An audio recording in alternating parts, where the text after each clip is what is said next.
નમસ્કાર, હું રંજન સોલંકી આપનું યુટ્યુબ ચેનલમાં આપનું સ્વાગત કરું છું। જો તમે મારી વિડીયો પહેલી વાર જોતા હોય તો લાઈક કરો, શેર કરો અને સબસ્ક્રાઈબ કરો, જેથી આપની નવી અપડેટ તમને મળતી રહે। તો આપણે એક ભાઈની મુલાકાતે આવ્યા છીએ, તો આપણે એમનું ઇન્ટરવ્યૂ લઈશું। નમસ્કાર, તમારું નામ શું? જાકીરભાઈ, આખું નામ બોલો।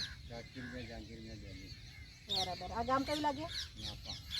આ ભાઈનું નામ જાકીરભાઈ છે અને એમનું ગામ નાપા। તો પહેલાં આપણે આ દવા નથી વાપરી તો તમને શું હતું, એમ શું પ્રોબ્લેમ હતો? પ્રોબ્લેમ અહીંયા પીરા પડતેલા અને વિકાસ બરાબર નથી। તો એમનું એમ કેવું છે કે પહેલાં આપણી દવા નહોતી વાપરી ત્યારે ભીંડા પીરા પડતા હતા અને ફૂટ વિકાસ પણ નહોતો, બરાબર? અને આ દવા વાપર્યા પછી તમને કેટલો ફરક પડે? આથી ફરક પડે કે પહેલાં અમે પહેલી વાયણી ચાલુ કરી તો લગભગ 5-6 વાયણી લગીને તો 7-8 કિલો જ મળતેલા। બરાબર। પહેલાં એમને 7-8 કિલો ભીંડા મળતા હતા અને આપણી દવા વાપર્યા પછી કેટલા મળે?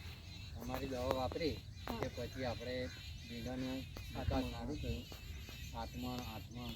તો એમનું કેવું છે કે પહેલાં 7-8 કિલો મળતા હતા, હવે એમને 7થી 8 મણનો વધારો થયો, બરાબર?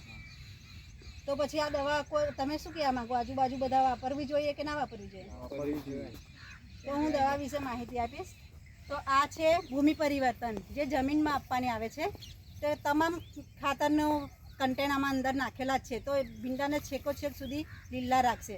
અને આ છે ક્રોપ પરિવર્તન, તે ફૂટ વિકાસનું કામ કરશે। એ આ 15 લીટરમાં 20 ml આપવાની આવે છે।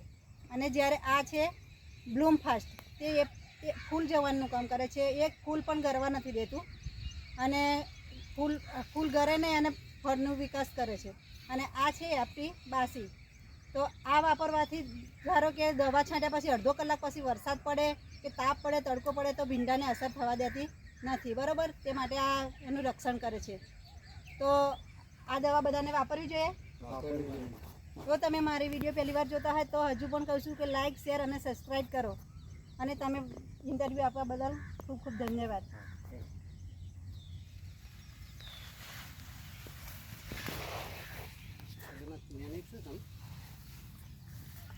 Yeah,